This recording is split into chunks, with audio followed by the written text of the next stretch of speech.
Waheguru Ji Ka Khalsa, Waheguru Ji Ki Fateh. This week, Sikhs worldwide are commemorating two different events.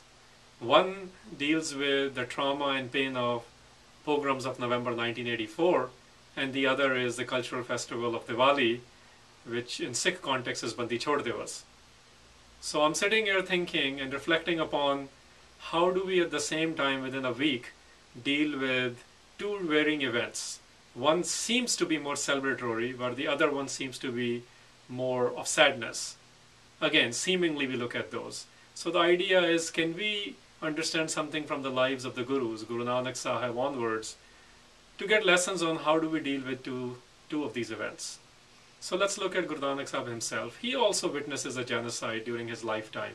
He records it very well in his Bani, where he is talking to the divine, Waheguru Ek Oankar, and in his conversations with Waheguru, he says he's having a hard time understanding what happened when he witnessed the genocide which Babur committed in Hindustan.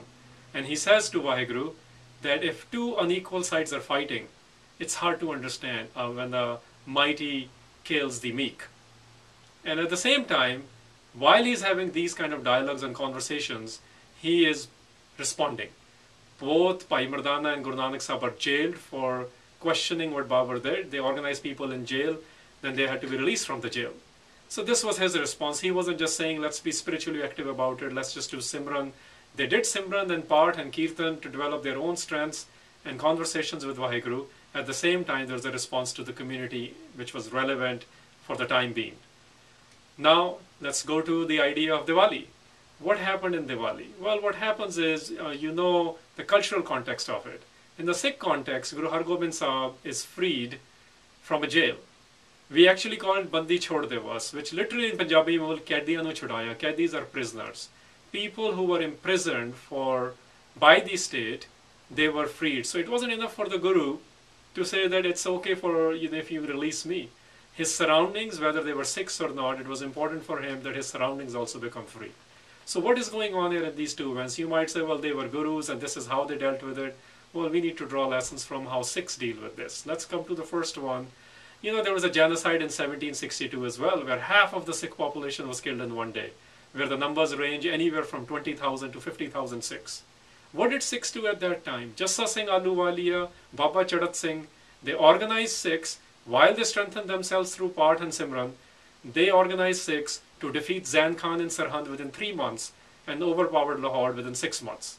This is how the Sikhs of 18th century responded to the biggest genocide Sikhs have seen of their populations. Well, the question for us then is, what should we learn from Diwali? Same thing from Diwali. Who are we freeing ourselves? How do I learn from what Guru Har Gobind Sahib did, which is the idea which Guru Nanak Sahib started, and let's invoke Gurbani a little bit here again. Guru Nanak Sahib is saying when Babur attacked India, the prince, the Mir, when he attacked India, there were so many spiritualists, because we struggle with this too. Should I just do Part? Should I just strengthen myself? Or should I go out and become a force to deal with these kind of atrocities? And Guru Nanak Sahib says, when the Mir attacked, there were so many spiritualists, there were multiple peers.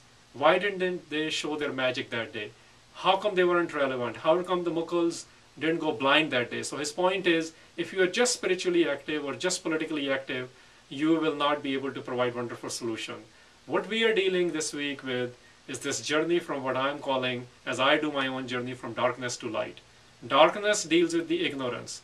Ignorance of the trauma of 84 as to how Guru Nanak dealt with it, how the Sikhs have dealt with it, and how we should be dealing with it. It's been 27 years and we still haven't figured out as a community how to respond to it. Should we be complaining about it to the earthly authorities, or should we have conversations with Waheguru, and in our own responses we should be giving, as several people have given in last 27 years, from legal, judicial to other ways.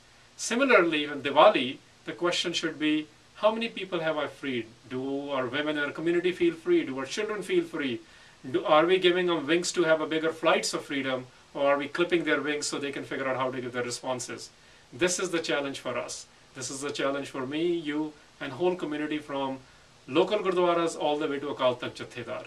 We are facing the very same scenario again, which is that the just spiritual people and just political people are conspiring to control us, whereas you and I need to respond by ourselves becoming Meers and Peers at the same time.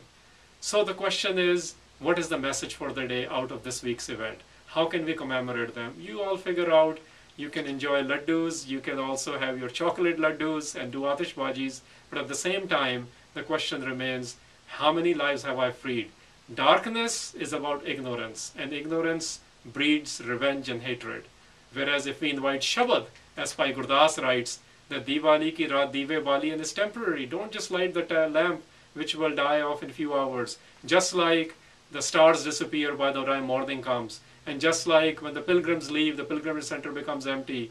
And just like this life will eventually end. And just like when the flowers are plucked away, there is no more garden. And the last Shabad of the line says, a Gurmukh, a Guru-oriented person, the Guru-inspired person, savors Shabad in their life, wisdom in their life, to become, have permanent joy in their life. So they know how to respond to community needs. So ignorance, as I said earlier, breeds hatred and revenge, which actually has to do with darkness, whereas wisdom brings out the doctrine of justice and doctrine of love at the same time. So the question for all of us is, how many lights can we lamp this today and this week, so we don't operate in ignorance and we transcend ourselves to operate in wisdom while inviting Shabad into our lives. Waheguru Ji Ka Khalsa, Waheguru Ji Ki Fateh.